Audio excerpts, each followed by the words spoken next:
What's going on, ladies and gentlemen, and welcome to another video. In today's video, we'll be covering Task 4 and Task 6, the lecture-based integrated speaking questions. So you better take out your notebooks, grab your writing utensils, and get ready to take some outstanding notes. Now that's the reading passage we'll be covering today. So today's Task 4 topic is social interaction. Now let's look at the reading passage together and look for the topic word first within the passage. So we're going to be skimming through the sentences relatively quickly and just hunting for the topic word, which is social interaction.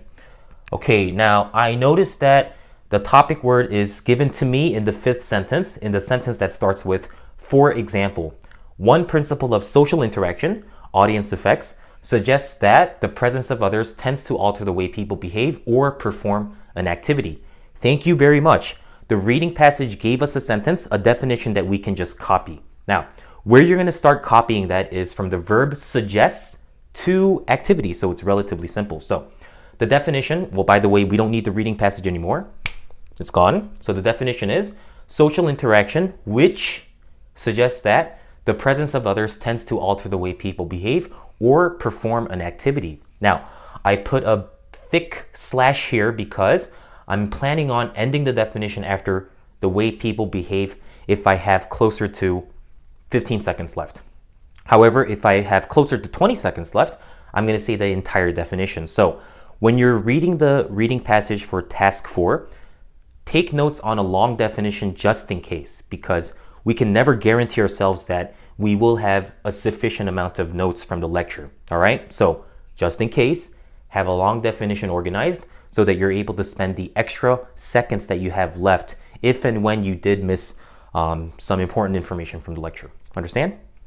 Okay, now, since we're done with the reading, let's listen to the lecture. Okay, so we said that the way we interact with others has an impact on our behavior. In fact, there's some interesting research to suggest that in one type of interaction, when we're being observed, specifically when we know we're being watched as we perform some activity, we tend to increase the speed at which we perform that activity. In one study, college students were asked to each put on a pair of shoes with laces they would have to tie. Now, one group of students was told that they would be observed. The second group, however, didn't know they were being observed. The students who were aware that they were being watched actually tied their shoes much faster than the students who thought they were alone. Other studies confirm the same is true even when we're learning new activities. Let's say someone is learning a new task, for example, learning how to type. When they're conscious of being observed, they'll likely begin typing at a much faster rate than they would if they were alone. But, and this is interesting, the study also showed that certain common behavior, things people typically do, like making mistakes when you're learning something new, that behavior pattern will also increase. So in other words, when we're learning to type and we know we're being watched, we'll type faster, but we'll also make more mistakes. All right, now in this lecture, the professor gave us two experiments or two research, okay? So since it's more than one, we're gonna think of that as two examples. So in this little box, I wrote 2EX just to remind myself, all right? Okay, now for the first section, I'm gonna say, when people are being observed, they tend to increase the speed at which they perform activities. For example, college students were asked to tie their shoes. One group was told that they were being observed, and the other group did not know this. Subsequently, the first group of students, that's what I'm going to say. Now, the first group of students is obviously the first group that I mentioned here, okay? So, the first group of students tied their shoes much faster than who? The second group of students, or the other group of students, okay? Simply because they were aware of the fact that they were being observed, or simply because they knew they were being observed, okay? So that's the first section.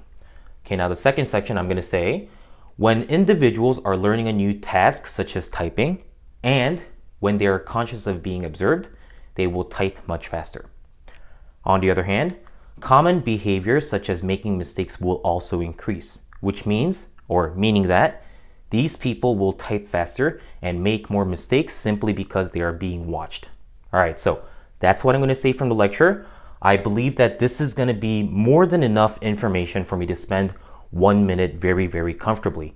Now, I'm going to expect to have about 15 or less than 15 seconds left because I know how much information I'm going to say from the lecture. Now, that's something that you should also be able to kind of predict because, as I've said in previous videos, your speaking pace or your speaking tempo should be your constant variable, the variable in your speaking performance that is constant, that doesn't fluctuate too much. Understand? All right, now that we know what I'm going to say from the lecture, let's listen to my sample response. In the lecture, the professor elaborated on a couple of different examples to explain the concept of social interaction. To begin with, when people are being observed, they tend to increase the speed at which they perform activities. For example, college students were asked to tie their shoes. One group of students was told that they were being observed, and the other group did not know this. Subsequently, the first group of students tied their shoes much faster than the other group simply because they knew they were being observed. In addition to this, when individuals are learning a new task, such as typing, and when they are conscious of being observed, they will type much faster. On the other hand, common behaviors such as making mistakes will also increase, meaning that these people will type faster and also make more mistakes. To sum up, these were two perfect examples of social interaction given by the professor in the lecture. Alrighty, now this would be the perfect time for all of you guys to rewind this video to the beginning of my sample response so that you can lip sync along with my sample response and thus try out the shadowing technique. Now, once I was done paraphrasing the lecture's information, I looked at the clock and noticed that I only had about 9 seconds left. Now, that's not enough time for any of us to say the definition, which is why I had to omit and forgo the reading passage's information. Now, when push comes to shove, when you have to sacrifice one of these two things, please sacrifice the reading's information because the lecture's information is way more important than whatever you got from the reading, okay? So my philosophy behind the problem-solving approach is to make enough room for the most important thing first so that you can choose to say something that's not as important in the end if and when you have enough time. Understand? Okay, now let's move on to task 6. All right, please take a few seconds to copy the note-taking diagram that's on the board, everything that's in red marker, so that you can listen to the lecture for task 6 and take notes as if you were at the real test. Here's the lecture. So, let's talk about money. What is money?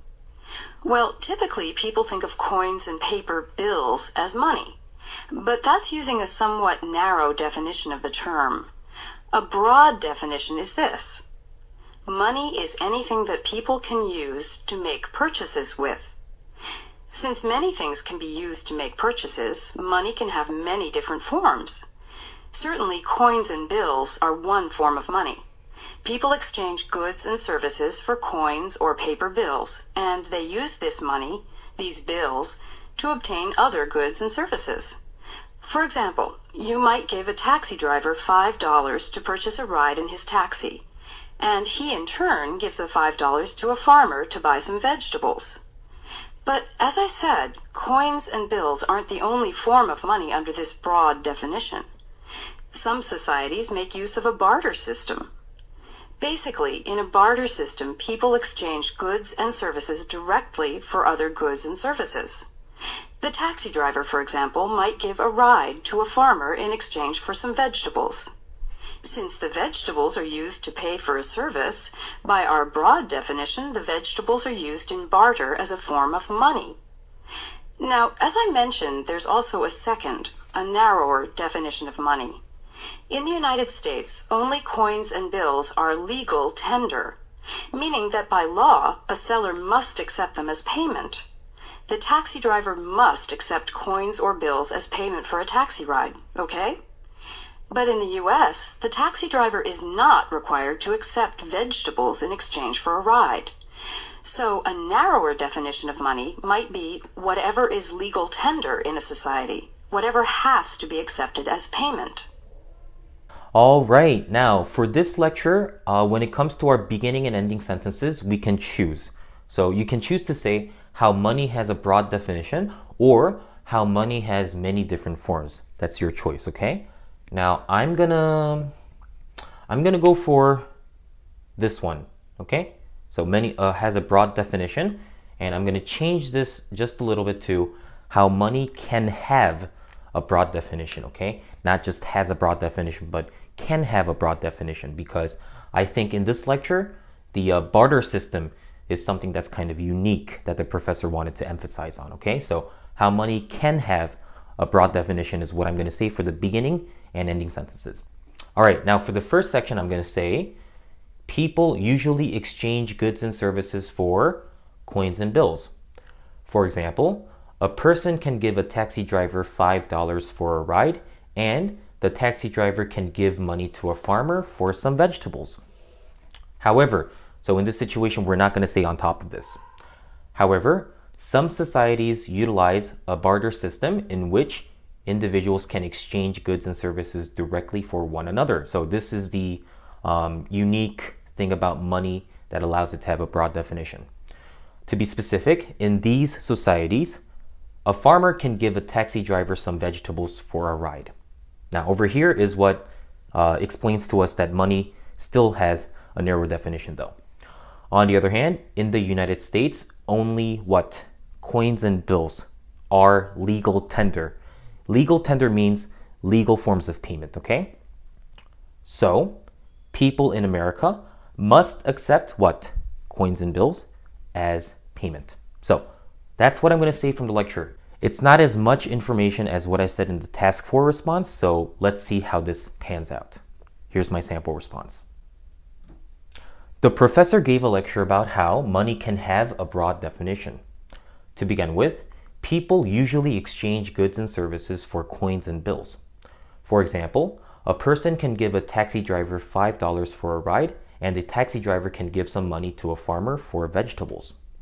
However, some societies utilize a barter system in which individuals can exchange goods and services directly for one another. To be specific, in these societies, a farmer can give a taxi driver some vegetables for a ride. On the other hand, in the United States, only coins and bills are considered legal tender. So, people in America must accept coins and bills as payment. In summation, this was how money can have a broad definition, which was illustrated by coins, bills, and vegetables, given by the professor in the lecture. All right, ladies and gentlemen, that just about wraps up today's video. I hope you guys enjoyed the questions and the sample responses that you heard. If you did, please like the video, subscribe to the channel if you still have not done so. Your support means the world to me, and comment if you have any questions. The next video is going to be covering TOEFL writing, both the integrated writing prompt and the independent writing topic. So if you want me to cover any specific independent writing topics, also leave them in the comment section below. All right, so if writing is challenging to you, please stay tuned for the next video, and I'll see you next time. Peace out.